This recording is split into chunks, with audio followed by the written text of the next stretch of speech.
Shalom, selamat pagi teman-teman. Mari kita bersyukur buat kasih kemurahan Tuhan yang begitu luar biasa selalu menyertai kita. Sebelum kita memulai segala aktivitas, mari datang kepada Tuhan, kita sembah dan puji namanya. Kita nyanyikan lagu pujian, Kami Puji dengan Riang.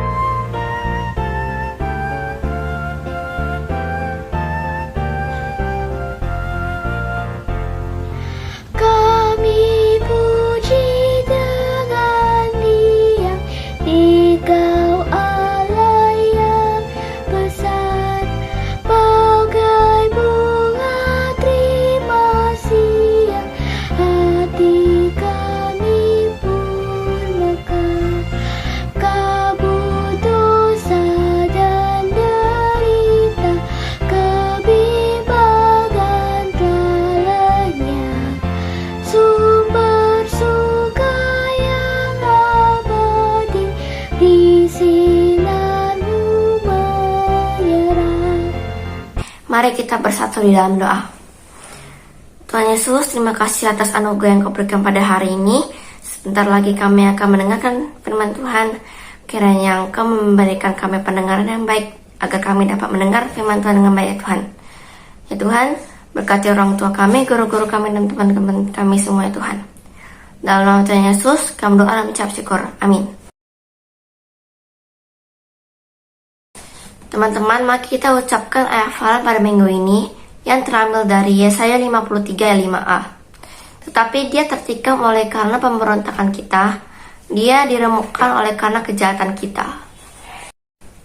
In English, Isaiah 53 verse 5a.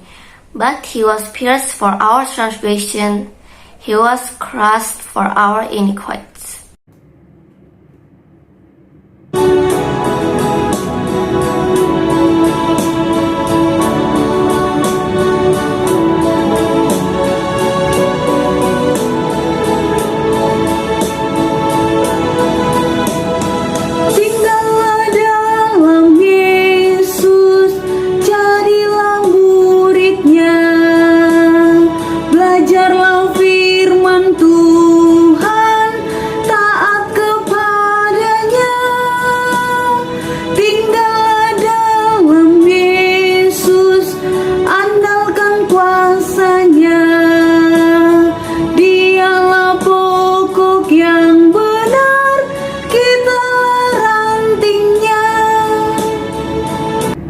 Anak-anak, sebelum kita mendengarkan kebenaran firman Tuhan, mari kita mengambil sikap berdoa, lipat tangannya, tutup matanya, tundukkan kepalanya. Mari kita berdoa. Bapa kami yang ada di surga, terima kasih buat hari ini, hari yang indah Tuhan berikan kepada kami. Tuhan, sebentar kami akan mendengarkan sebagian dari kebenaran firman Tuhan. Tolonglah kiranya Engkau ajari kami Tuhan, agar kami dapat memahami firman-Mu dan kami dapat melakukan firman-Mu di dalam kehidupan kami. Terima kasih Tuhan, ini doa kami. Hanya di dalam nama Yesus kami berdoa dan mengucap syukur. Amin. Anak-anak, tema firman Tuhan hari ini adalah tidak taat. Kebenaran firman Tuhan hari ini tertulis dalam 1 Samuel 13 sampai 15. Adapun tujuan kebenaran firman Tuhan, peliharalah ketaatan kepada firman Tuhan. Bangsa Israel sangat senang. Sekarang ada raja yang memimpin mereka. Bila berperang, sang raja selalu di depan. Ia tentu seorang yang gagah berani. Suatu hari, bangsa Filistin menyerang bangsa Israel. Segera Raja Saul mengumpulkan orang-orangnya. Semangat orang Israel menyala-nyala. Mereka harus menunggu Samuel membakar korban dan berdoa kepada Allah, supaya mereka diberi kemenangan. Sebenarnya Saul adalah raja, tetapi di samping itu ia seorang hamba pula, yang harus tunduk kepada raja segala raja. Mereka sudah jemu menunggu. Bagaimana kalau pasukan Filistin datang sebelum Samuel sempat membakar korban? Akhirnya Raja Saul menyuruh orang-orang mendirikan mezbah, lalu dipanggilnya seorang imam dan disuruhnya membakar korban. Tetapi baru saja mereka selesai menyampaikan korban, tibalah Samuel di tempat itu. Dengan hati yang sedih, nabi itu bertanya, "Apa yang kau buat tadi? Engkau tak sabar. Tuhan mau menguji imanmu. Seandainya engkau taat kepada firman Tuhan, Ia akan menetapkan engkau dan keturunanmu menjadi raja Israel untuk selama-lamanya. Tetapi sekarang pemerintahanmu tidak akan bertahan, karena engkau bukan hamba yang patuh. Tuhan sudah mencari orang lain yang akan menggantikanmu." Kemudian bukan Saul yang mulai menyerang musuh, melainkan Yonatan anaknya. Ia yakin bahwa Tuhan Allah dapat menolong dengan bantuan banyak orang, tetapi juga dengan sedikit orang. Orang Filistin mengejek dia. Yonatan dan pengawalnya sambil berpegang erat pada batu yang tajam-tajam. Kedua orang itu mendaki lereng yang curam itu dan tiba-tiba menghambur ke tengah orang Filistin. Musuh satu demi satu dikalahkan. Ini menjadi isyarat bagi Saul. Ia pun menyerbu dengan pasukannya. Orang Israel mendapat kemenangan. Tak lama bangsa Amalek datang menyerang. Samuel berkata kepada Saul, "Demikianlah sabda Tuhan, pergilah, serang bangsa Amalek dan binasakanlah sampai musnah. Ingatlah, satu manusia dan binatang pun tak boleh hidup, harus musnah semuanya."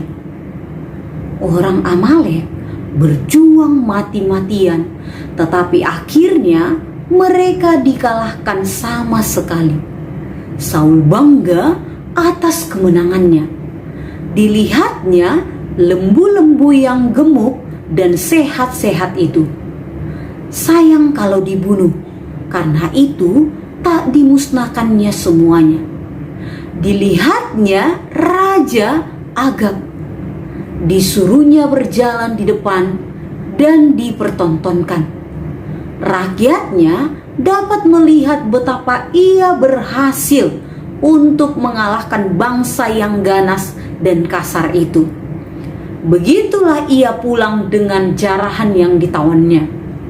Di mana-mana ia dihormati, orang-orang bergembira dan memuji rajanya. Tetapi ketika mereka sampai ke Gilgal, Nabi Samuel itu datang lagi menemui Raja Saul. Dengan muka yang girang, Saul berseru sekuat-kuatnya, "Tuhan memberkatimu Samuel, perintah Tuhan Allah sudah kulakukan." Tetapi Samuel, orang tua itu, menggelengkan kepalanya. Jadi, apa yang mengembik itu? Apakah yang melenguh di tengah-tengah pasukan itu? Samuel bertanya. Saul menjadi pucat. Segera ia insaf akan kesalahannya. Tentu ia akan mendapat hukuman lagi. Tetapi ia ingin mengelak. Sebab itu ia mencari akal. Ia mempersalahkan orang-orangnya. Ya, binatang-binatang itu adalah yang paling bagus dari ternak musuh. Tentara kita membawanya untuk dikorbankan kepada Tuhanmu. Yang lain sudah dibinasakan semua. Tuhanmu, katanya, bukan Tuhanku atau Tuhan kita. Pedih, amat pedih hati Samuel. Saul yang tadi gagah berani itu sekarang berdiri sebagai pembohong. Raja yang tadi berani berjuang sekarang menjadi pengecut yang takut menerima hukumannya. Mengapa engkau tidak menurut kehendak Allah? Taat kepada Tuhan lebih baik daripada mempersembahkan korban. Aku sudah berdosa, Saul berkata. Tapi itu diucapkannya bukan karena ia menyesal, tapi takut akan hukuman Allah. Tinggallah di sini, ia membujuk Samuel. Sambil memegang jubah Samuel, Samuel merontahkan dirinya sehingga jubahnya koyak. Demikianlah kerajaanmu sudah dikoyakkan darimu, kata Samuel dengan sedih. Saul melupakan anugerah. Ia bertindak menurut kepentingannya sendiri, mengabaikan ketaatan kepada Tuhan. Ketidaktaatan adalah sikap durhaka yang sama dengan dosa penyembahan berhala. Ketidaktaatan seringkali muncul karena melupakan anugerah. Lupa apa yang kita miliki itu berasal dari kasih karunia, bukan karena kelayakan, apalagi jasa pribadi. Akibatnya, kita merasa tidak berhutang budi dan tak jarang menganggap sepele Tuhan, Sang Pemberi anugerah. Amin. Anak-anak, mari kita berdoa. Bapa kami yang ada di surga, terima kasih buat kebenaran firman Tuhan yang sudah kami dengarkan. Tuhan, sering sekali kami tidak taat akan Engkau. Tolonglah kiranya kami anak-anak-Mu yang lemah ini, sebab kami tidak mampu tanpa Tuhan. Ajari kami Tuhan agar kami dapat mendengarkan suara Tuhan dan mengenal Tuhan lebih dalam lagi dalam kehidupan kami. Tuhan, berkatilah kiranya pembelajaran hari ini, berikan kami kesehatan, semangat, roh hikmat, kebijaksanaan, sehingga kami boleh dapat belajar dengan baik dan sungguh-sungguh di hadapan Tuhan. Semua yang kami lakukan untuk memuliakan Tuhan. Terima kasih Tuhan buat hari ini. Kami mohon ampun atas segala dosa dan pelanggaran kami, agar kami layak menjadi anak-anak Allah. Inilah Tuhan yang menjadi doa kami. Hanya di dalam nama Yesus kami berdoa dan mengucap syukur. Amin.